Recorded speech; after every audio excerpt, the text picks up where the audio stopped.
Good afternoon, everybody. Hopefully you can hear me all right. Thank you for joining us to learn about reducing Colorado communities' risk to geologic and soil hazards. My name is Logan Sand, and I'm a recovering resilience planner here at the Colorado Department of Local Affairs. Just for everyone's notification, today's webinar is the first in the 2018 Planning for Hazards webinar series. This webinar will be recorded and it will be posted along with the previous webinars that we have access to at www.planningforhazards.com, our Planning for Hazards website.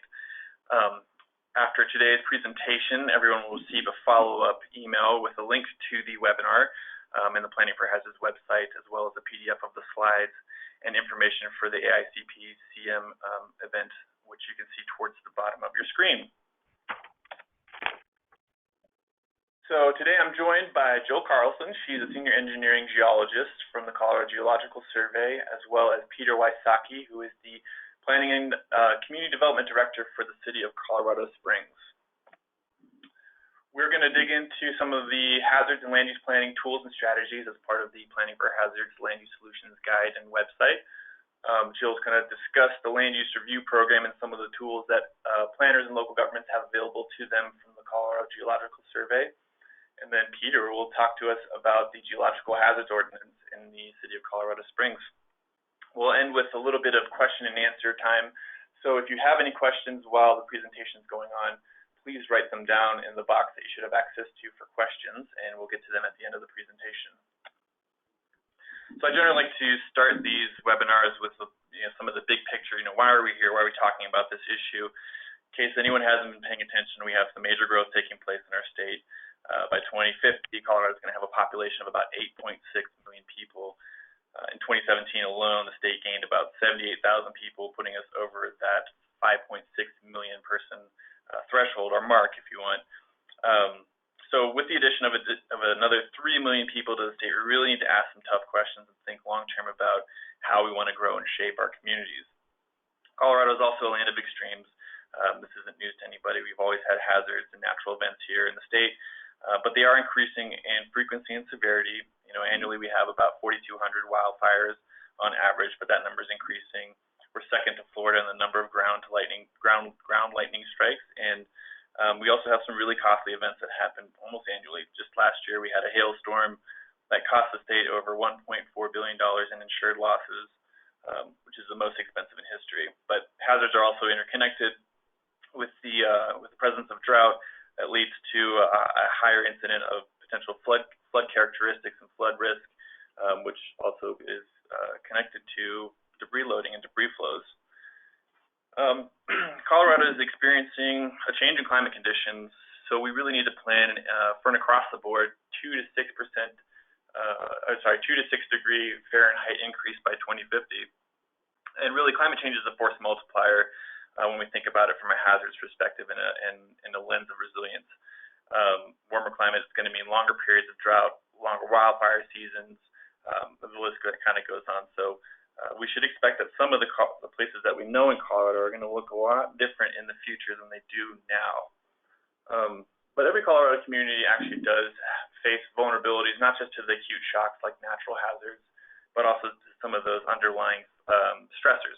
So whether it's low vacancy in housing markets or challenges with affordable housing, high unemployment, aging infrastructure with water, roads, bridges, or lack of technological connectivity.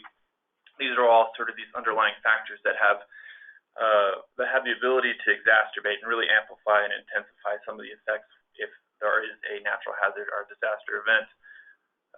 So when we turn and kind of start thinking about geologic hazards from a geologic perspective, Colorado has a great diversity of rocks, geologic structures, soil types, topography, and climatic conditions, all which contribute to our normal natural geologic processes. Land movements that is related to landslides, mud flows, and debris flows and rock falls occurs naturally almost on a continuous basis across the state. But it can also be triggered by human activity as it relates to mining, land development, or other physical disturbances. But geologic hazards also do incorporate not just landslides and rock falls. We have earthquakes, avalanches, collapsible soils, heaving bedrock. Radon in Colorado, soil hazards can take the form of riverine and wind erosion, deposition, expansive soils, and even ground subsidence, which is a major issue. We also, at the state, have a history of our geologic hazard events, which are interconnected with other hazard events and other hazard incidents. About the 2013 floods, the same 5-day storm that created that massive amount of water that came off the mountain also triggered more than 1,100 landslides and debris flows in a 3,400 square kilometer area. But we do know that mitigation does save us headaches. It saves us financially. In a recent report from FEMA and the National Institute of Building Sciences finds that for every dollar spent on hazard mitigation, up to $6 is saved in avoided future costs, future disaster losses. Furthermore, if you kind of dig into this report, you can see that every dollar spent on exceeding select provisions of the 2015 model building codes, $4 is saved in avoided future disaster losses. Whether you're looking at the International Building Code, the International Residential Code, or International Wildland Urban Interface Code. Geologic hazards are prone to having what I like to think of as sort of that ripple effect. I think of a rock fall on I-70 and all the ripples that occurs, whether you have to shut down I-70 and reroute commerce through smaller communities like Craig or Paonia. I mean, sometimes communities are just overwhelmed by a disaster event, and their transportations can't necessarily accommodate. And yeah, so there are some basic questions we can think about as we look at geologic and soil hazards.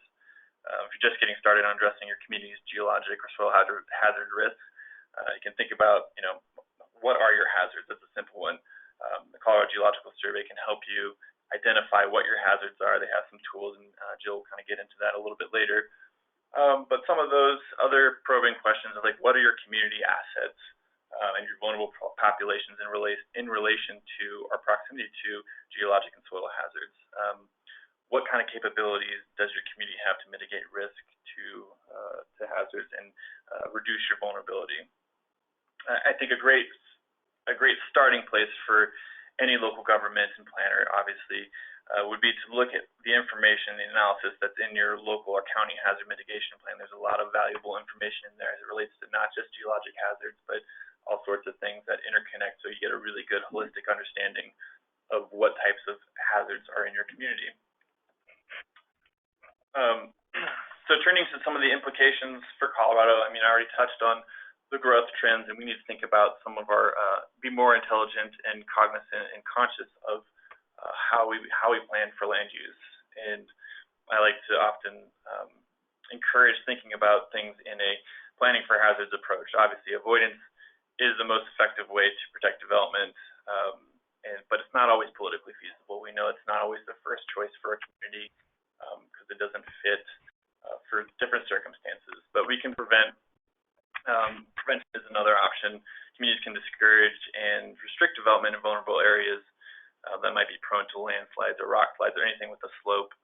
This can be accomplished by looking at standards that are attached to overlay zones or cluster subdivisions, but also some of the non-regulatory approaches such as land acquisition. These are all some land use tools that are available for any local government or community to consider. I would also encourage directing future growth to safer areas. Communities can encourage growth to locations that are less vulnerable to natural hazards. You can do this through your comprehensive plan and delineating what your hazards are in your land use map. And often this process is sort of the core focus of your future land use element in your comprehensive plan.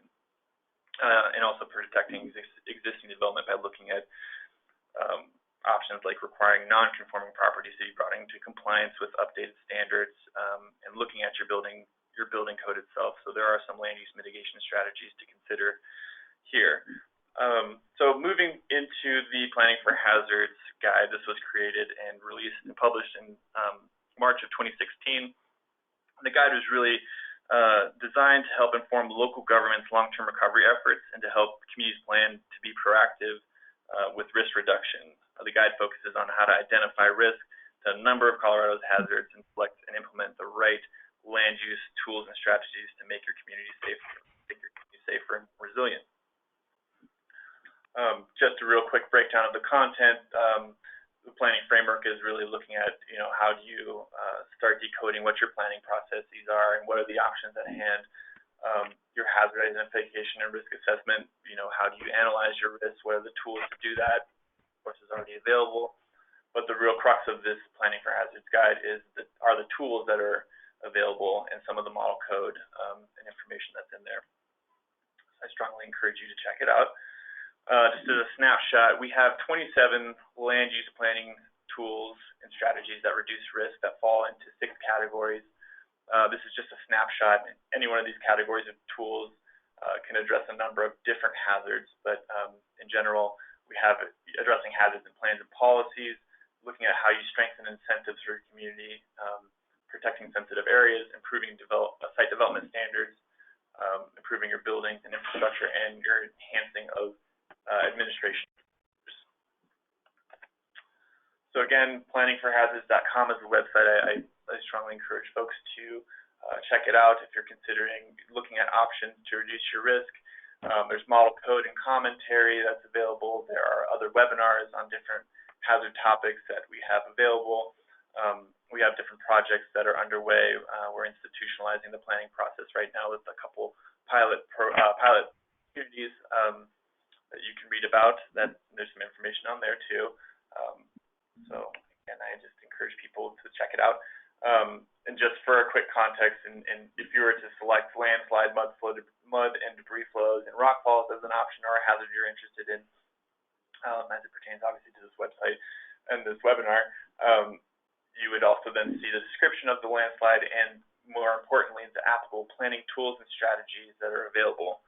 So digging a little bit further, if you look at, if you're interested in considering, mapping your geologic hazards and then looking at standards in a particular ordinance, an overlay zoning option might be a great one for you to consider. You can read about where it's been done, how it works, how to implement it, the different hazards it's addressed, and then some of that model code and commentary that is free for anyone to download and tailor to their community and work with their community to make sure it's the right fit. There are some key facts in terms of looking at administrative capacity, some of the regulatory requirements, and how you maintain some of these tools, because there's a lot of questions. Obviously, and some of the associated costs are important to consider. And then additional resources, so actual case studies and different places you can look at where people have operationalized the actual land use tool that's in the guide. And additionally, for context, there are 27 land use planning tools. The ones that are in red here are ones that specifically address geologic and soil hazards. So there's a whole handful of them, subdivision and site design standards. You can even incorporate, you could look at any number of these tools and start digging into them a little bit further. And for reference, the ones that just came up with the star are ones that do have model code that can be taken off the website and tailored. You probably would want to work with your land use attorney or city attorney to make sure if it's addressing the right criteria for your community. So at this point, I'm going to turn it over to Jill to get into the land use review program from CGS. All right.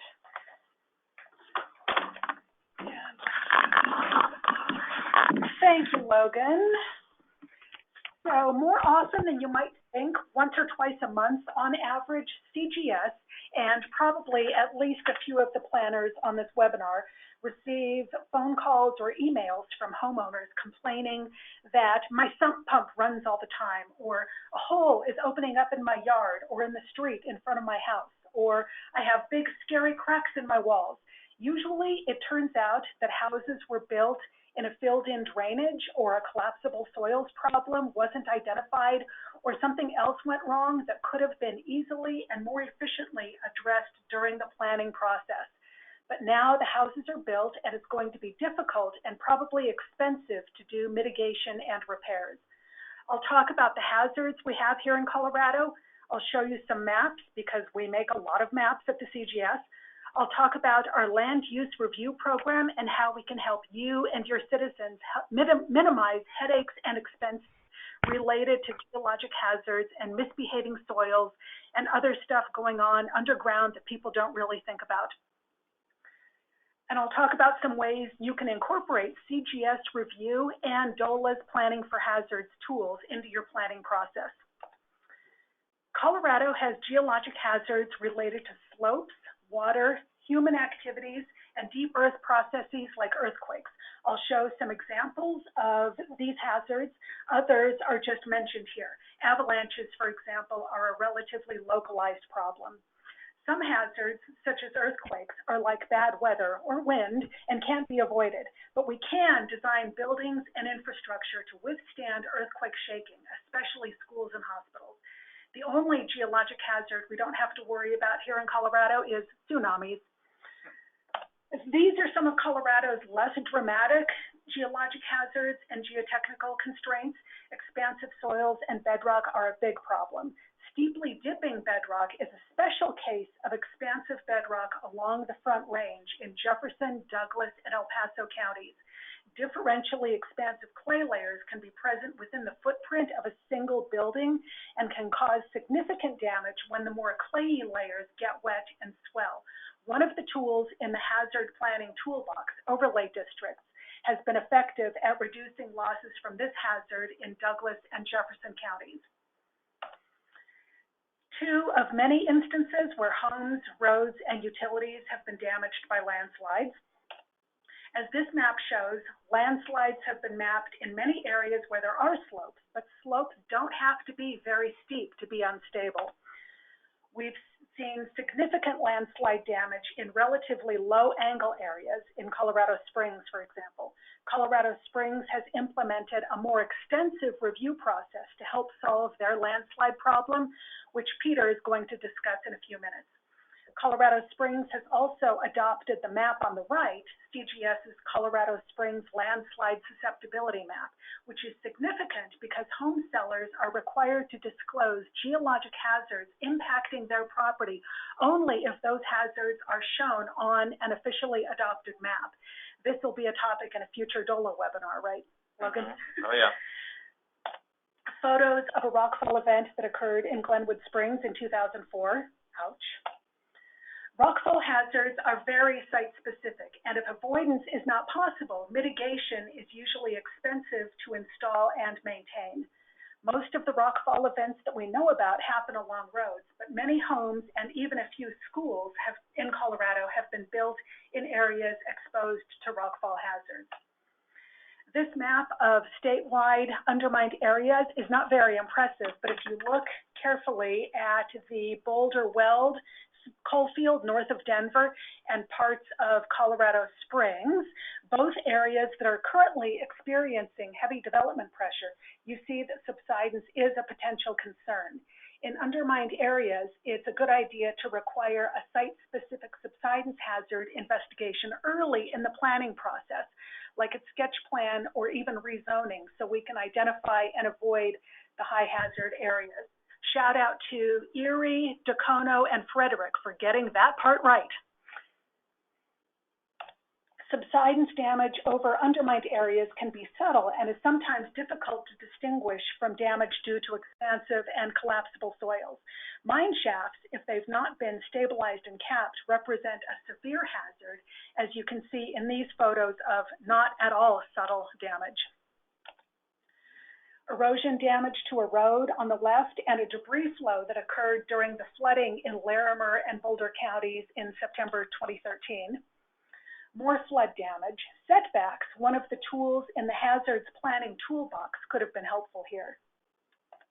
A post-wildfire debris flow in La Plata County. This is an example of how some geologic hazards can be exacerbated after a wildfire. Collapsible soils damage in a subdivision in Garfield County in the Roaring Fork Valley south of Glenwood Springs. Statewide areas with collapse potential and known collapse events. Even if your county doesn't have slopes, undermining, or other hazards, you almost certainly have expansive and or collapsible soils. Damage from an earthquake near Trinidad, which is south of Pueblo in 2011. We do have active faults and seismicity in Colorado, and CGS is in the process of installing more seismic monitoring stations so we can develop a better understanding of our earthquake risk. Mitigation by avoidance is always preferred, but not always feasible. So what can we do to help reduce damage from geologic hazards? Yay, CGS is here to help ensure that geologic hazards are addressed early and sometimes often in the planning process. Several state statutes enable CGS to review new development and other improvements. Senate Bill 35 requires CGS to review subdivisions that will create lots of less than 35 acres in unincorporated areas. Many municipalities also voluntarily send us projects to review.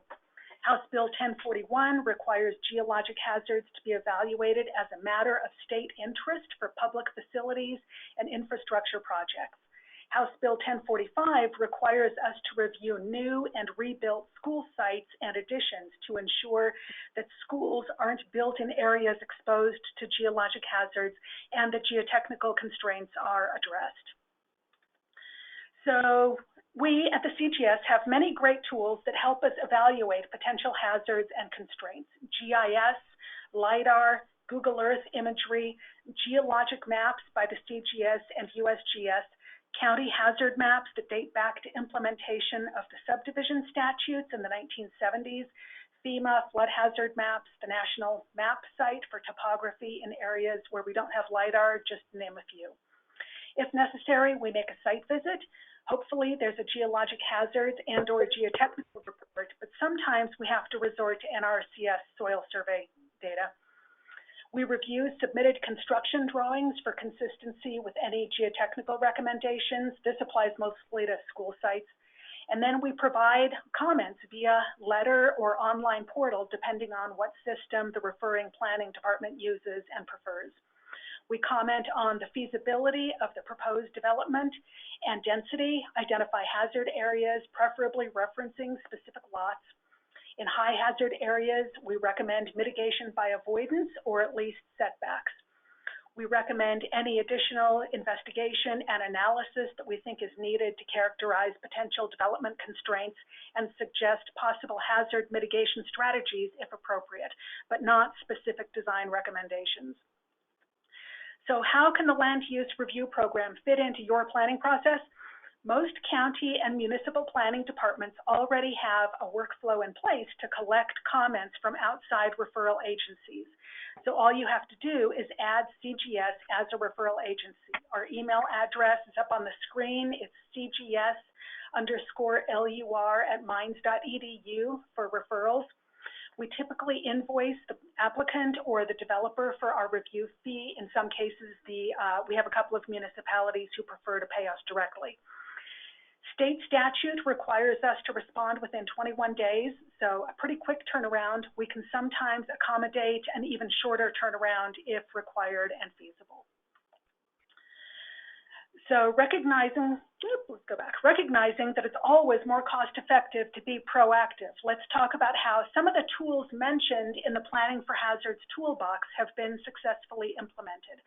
1, include geologic hazards in your county's master plan and your hazard mitigation plan. I know many counties are already doing this. 2, most hazards, but especially rockfall, slope instability, avalanche, and mine subsidence, require site-specific evaluation, and the hazard level and risk can be related to the proposed use and density. We can often use another tool in the toolbox, clustering, to avoid hazard areas while still satisfying the goals of the landowner or developer. 3, overlay zoning. I mentioned the Dipping Bedrock Overlay District in Jefferson County. Over-excavation to homogenize and pre-swell the soils in these areas and extra subsurface drainage are required and known to be successful techniques within the overlay district to reduce damage from steeply dipping expansive bedrock. Number 4, setbacks. We routinely recommend setbacks from drainages, steep slopes, and undermined areas. 5, utilize building codes to strengthen hospital and school buildings, which are often used as emergency shelters in disasters such as earthquakes. So to wrap up my part here, CGS has reviewed over 400,000 lots and over 3 million acres since 1972. Between slope-related hazards, expansive and collapsible soils, and all the other hazards I've discussed, every county in Colorado has at least several geologic hazards to consider and plan for. I will give this back to you, Logan, to transition to Peter. Right. Thank you. All right, Peter, you're up. Can you? All right. Okay, thank you, Logan and Jill. Appreciate this opportunity, and good afternoon, everyone. I'll pick up here the ending of our presentation, just kind of bring it all home together on how City of Colorado Springs has implemented many of the concepts and ideas that Logan and Jill talked about. Now I'm having issues with advancing my slides. All right. There we go. Awesome. So Colorado Springs first adopted a requirement to submit geological hazard reports for new development back in 1996. There were some heavy rain events and some landslides that occurred during that time period. And to address some of those development pressures, an ordinance was adopted in '96. There were a number of amendments, most recently in 2011. And then after the rain events of 2014 and 2015, we once again adopted some new refinements into the zoning ordinance to address some of the concerns raised by the residents and our elected officials. Since the beginning of the 1996 ordinance, the city required geological hazard studies for various geological hazards. The landslide areas, or the potential for landslide areas, really what brought this to light again in 2014 and 2015, as we had a number of homes that were significantly damaged, some beyond repair, and are actually on the buyout list. But our ordinance does not limit, is not just limited to landslides. There's a number of geological hazards with rockfall, with faults, soil types, et cetera, et cetera. So it is a pretty comprehensive ordinance, and again, does not apply just to landslides.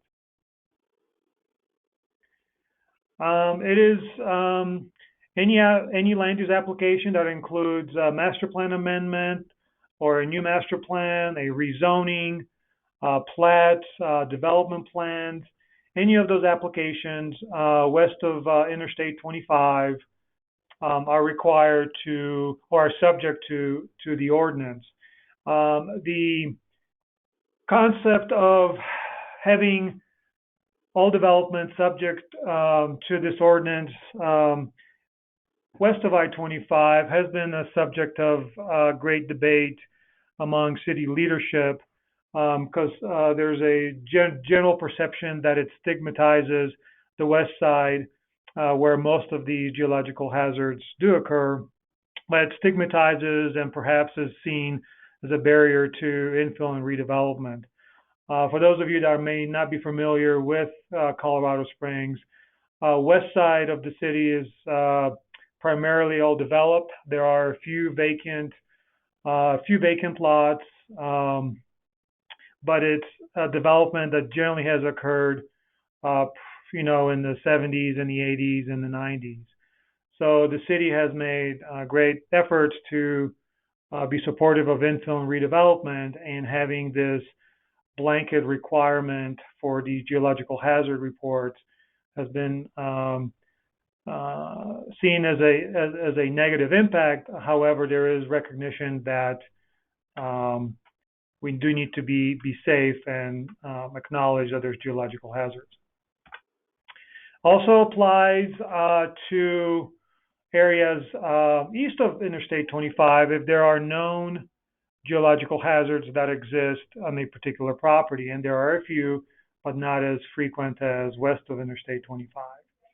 And just going back to the areas west of I-25, the city does allow exemptions if a geologist or a geotechnical engineer identifies that there are no geologic hazards present on the property that's being considered for development. We still require basically a certification or an exemption letter from a qualified professional to submit with an application. I'm not going to go through all the key requirements here. You all can read it for yourselves, but our ordinance is pretty prescriptive on what should be included in a geological hazard report. Obviously identifying what the hazard is, noting any previous studies, where those potential impacts, et cetera, et cetera. And there's a number of them. And then the reports should also include conclusions and recommendations as to the siting of the development, any setback from the geological areas, and construction methods that would be best suited for the soil conditions. So, typical planning process. We do work very closely with CGS on reviewing the reports, and I'll get into that here in just a little bit. So, here in the city, as I indicated earlier, geological hazard reports are required with land development applications. Those are received with the planning department as applications are submitted. We route them to CGS for our review. The ordinance itself acknowledges that the city may utilize Colorado Geological Survey as a third-party reviewer. We at the city do not have geologists or geotechnical engineers on staff, so it's been an administrative policy that we do send those reports to CGS for review. CGS provides comments back to city staff and to the applicant. Of course, we do allow some flexibility for the design professionals or the geologists to work directly with CGS staff when appropriate. And then city staff verifies that the final design of the project complies with the recommendations of the report and any conditions or recommendations requested by CGS. And I'll get into that a little bit later, but there was, with the recent update in 2017, that is part of the process that was modified. And the original 1996 ordinance did require that a disclosure statement be placed on a final plat or a development plan, the site plan, that the development is subject to a geological hazard report, although it did not identify what that geological hazard may be. Okay, so after the 2014-2015 rain events and significant landslides in the southwest part of the city, under the direction of the mayor's office and city council, we initiated a revision to the ordinance, and of course everybody was very excited. There was a number of stakeholders involved, including residents from the southwest part of the city. We had representatives from our local building association, local geotechnical engineering firms, a few independent builders, and of course city council representatives. So as we evaluated our our 96 ordinance, there were a few shortcomings identified. I will say though that the original ordinance has worked well, but as with any other code provisions, it's always good to have it evaluated on a regular basis, and certainly in this case, after the landslides, we felt it was appropriate to see if there's any improvements, if any improvements are warranted. Probably these are the top 5 or 6 bullet points that came out of our analysis. And first, of course, home buyers, homeowners were simply not aware that they were in a geological hazard area, particularly in a landslide. They've looked to the city to protect future home buyers, to ensure that home buyers are made aware that the home they're considering on purchasing or the vacant piece of property they're considering on purchasing was in a geological hazard area. I'll get into that here in just a little bit about what our limitations are from a local government perspective. The disclosure statements that were placed on our final plats and our site plans, that were basically too vague. It just identified that there is a geological hazard report on file with city planning. It didn't state that there is a geological hazard on the property or what that geological hazard is. It basically alluded to a report, and it perhaps wasn't as eye-catching as it should have been. Then lack of final review of reports and final plans by CGS.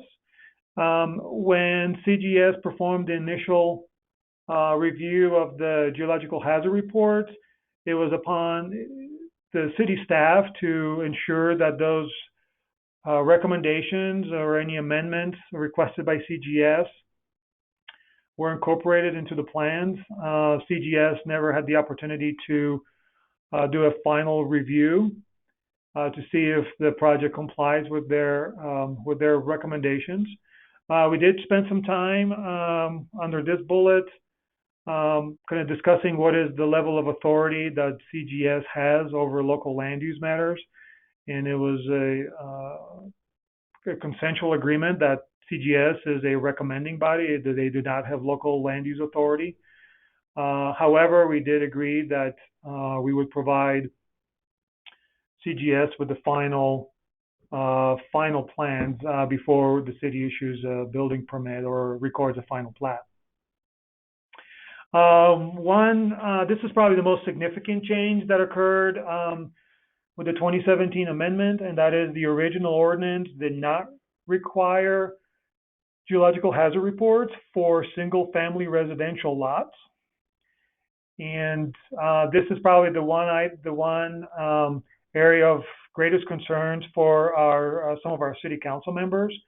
That number of these lots were platted prior to the original ordinance being adopted in 1996, and therefore they were not required to do a geological hazard study.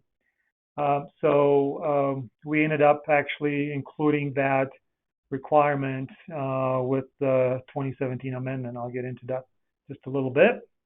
Again, another item that was of high concern was that there's no verification or certification that the structures were built according to the recommended or the recommendations of the report, that any setbacks from geological hazards were met. We in the city of Colorado Springs, basically the Pikes Peak region, we have a regional building department that is a separate agency. The building inspectors do not go beyond the typical building inspection, and city staff does not do any site inspections. So that was one of the things that was identified, and that the reports did not analyze impacts of new development on surrounding properties. And typical, I want to be respectful here, but the typical NIMBYism that, we understand that our homes were built but we want to ensure that any new construction does not affect the existing homes within the area. So that is me after the stakeholder process. We had a number of stakeholder meetings, went back and forth between the building industry, the local geologists. One of the best things I think that came out of this process was that we, meaning staff, facilitated basically one-on-one meetings with our local builders, the Housing and Building Association, and our elected officials, and just had very honest, very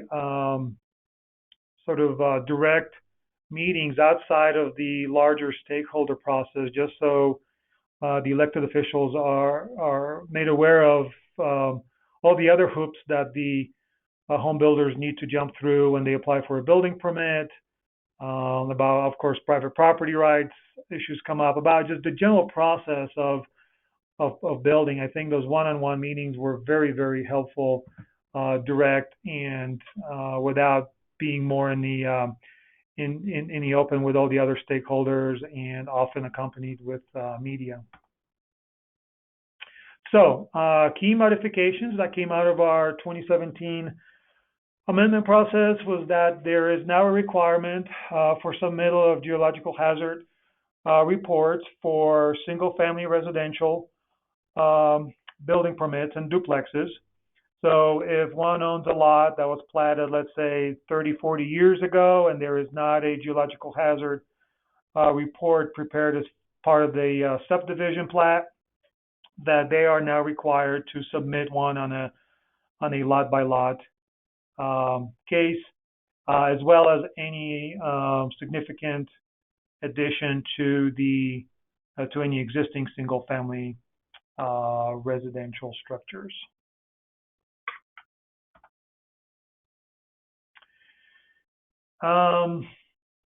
This was the top bullet was something that the local geologists and geotechnical engineers really wanted, is that they wanted everyone to understand that this isn't an exact science, and that the key here is to minimize risk, or to reduce risk to an acceptable standard. That was a key discussion item, because there was a desire to certify, to ensure that once this geological hazard report is prepared, that the builder follows all the recommendations that the homes will not be damaged. And that's something the experts could not agree to. So we've added language that's basically reducing the risk to an acceptable standard. Also, this is something where actually it affects the city and its utility enterprise. That the city, if we do any projects in west of I-25 and within geological hazard areas, that we as a city also need to prepare geological hazard reports. There were the landslides in 2014 and 15. There were a number of utility pipes, wet utility pipes that burst and caused some damage and further soil erosion. So we want to make sure that we follow our own rules when we do our own projects. And again, provide recommendations on how the proposed project can mitigate any off-site or impacts to off-site properties, but within the property itself. So obviously we cannot mandate on a home builder or a developer to do off-site improvements on private properties, but when a project is designed, how can it be designed in a manner to minimize those impacts to surrounding properties?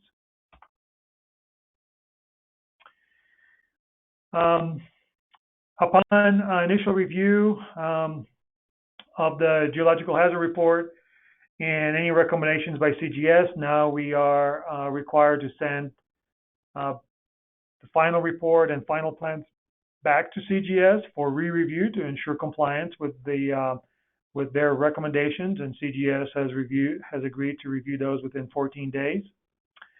Single family, going back to single family residential construction, we are now required, or now the home builders are now required to submit a improvement location certificate to basically certify that the location of the structure of the home is where it was supposed to be.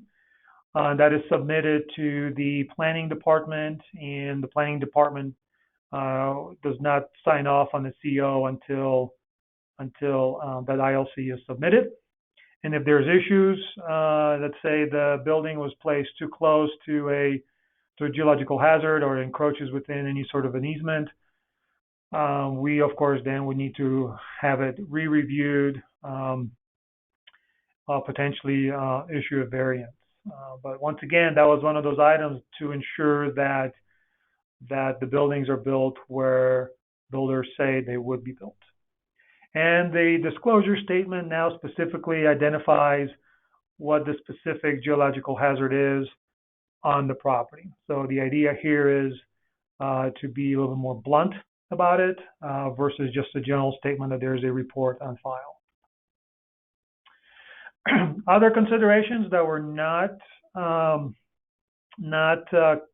accepted by our elected officials, by the mayor's office and by city council. There was a brief discussion on placing a temporary moratorium on new development and building permits until we update the ordinance. Of course, that was not supported. No surprise there. A lot of discussion on mandating real estate transactions to have disclosures, not just about landslides, but about any other of the geological hazards that may be present on the property. And once again, disclosing that there's a report on file. Our city attorney's office did some extensive research on this, and the bottom line is, according to our city attorney's office, we cannot mandate those disclosures, cannot mandate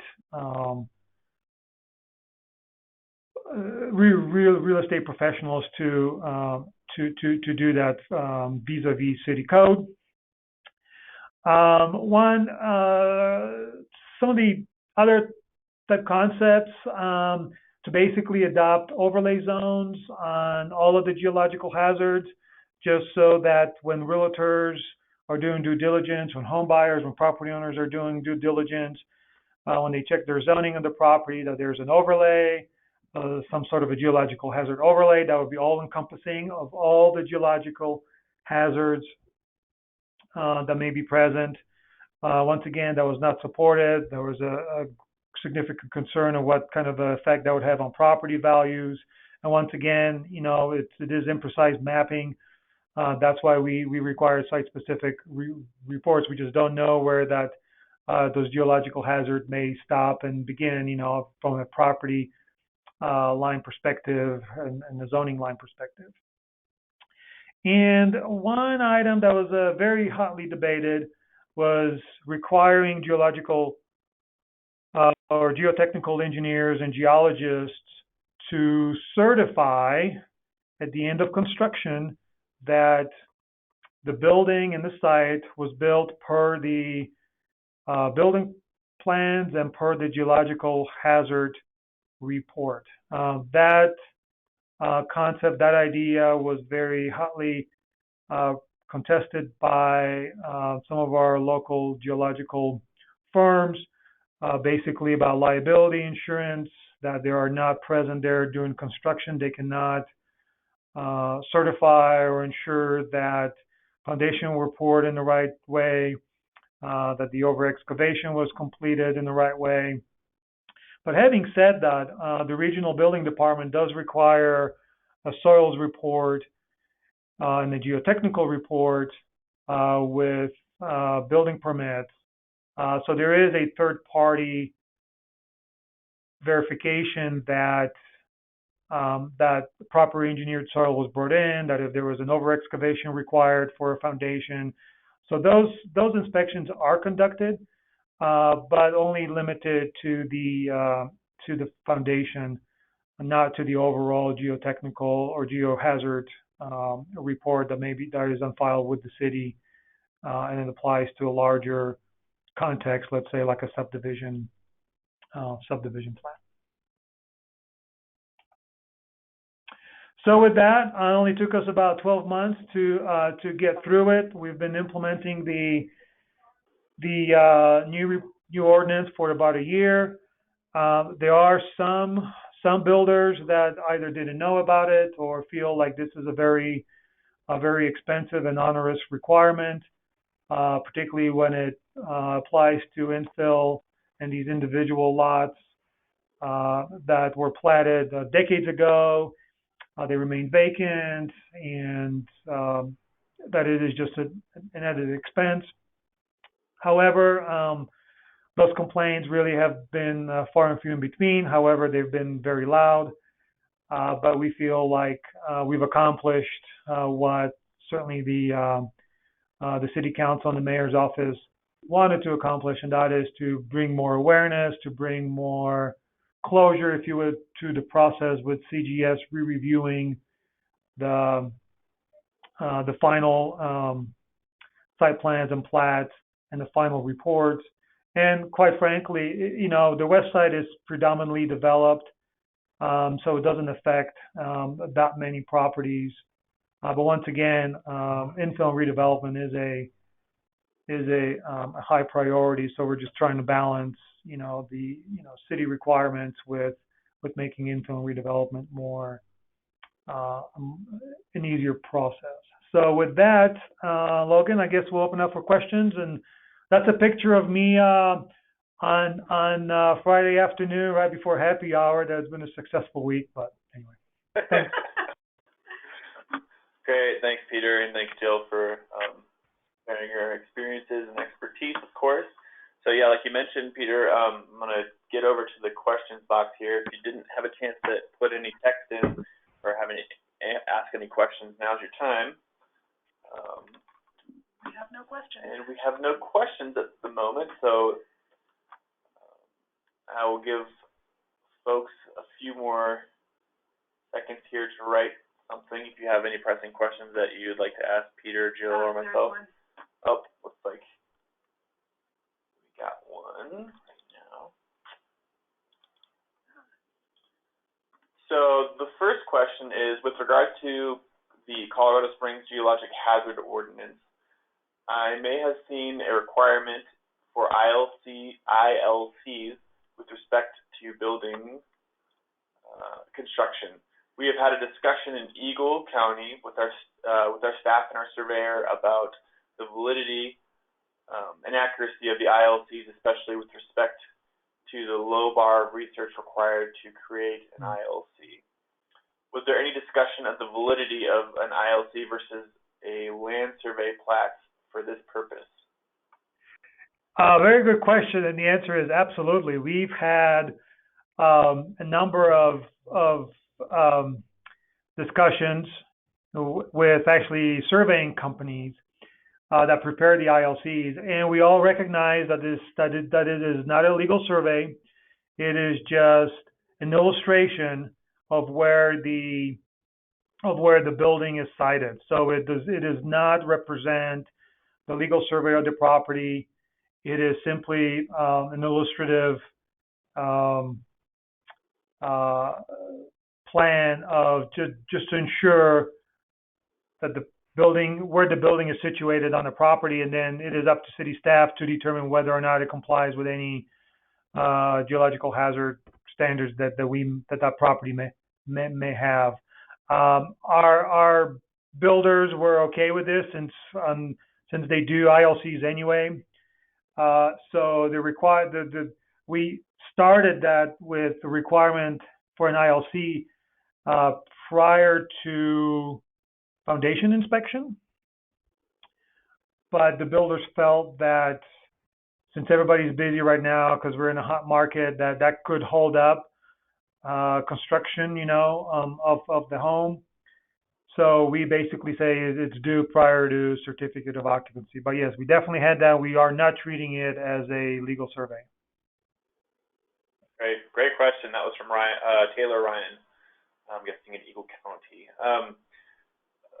The next question we have is, we typically pay the CGS a flat fee for review.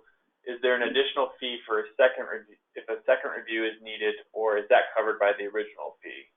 Okay, so normally the answer to this question is we will not invoice for a resubmittal unless it's a particularly problematic site or things get kind of contentious.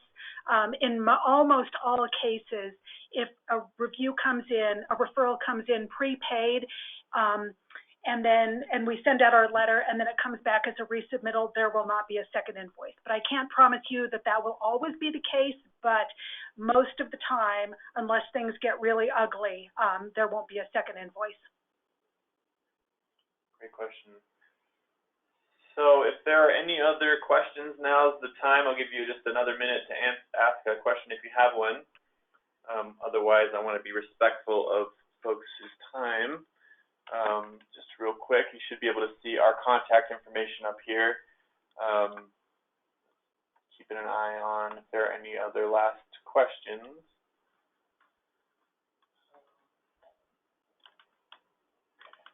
All right, well, I don't see anything coming through, so again, I will send a follow-up email with the link to this webinar with a PDF of the slides from the presentations today.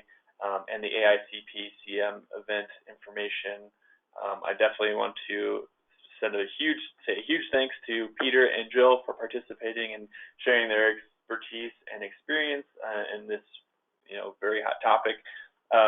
It's been great. And thank you all for joining. We're going to be holding several more of these webinars this year, so stay tuned for the next topics. And with that, I will say thank you again, and have a good day, everybody. Thank you, Logan. Thank you.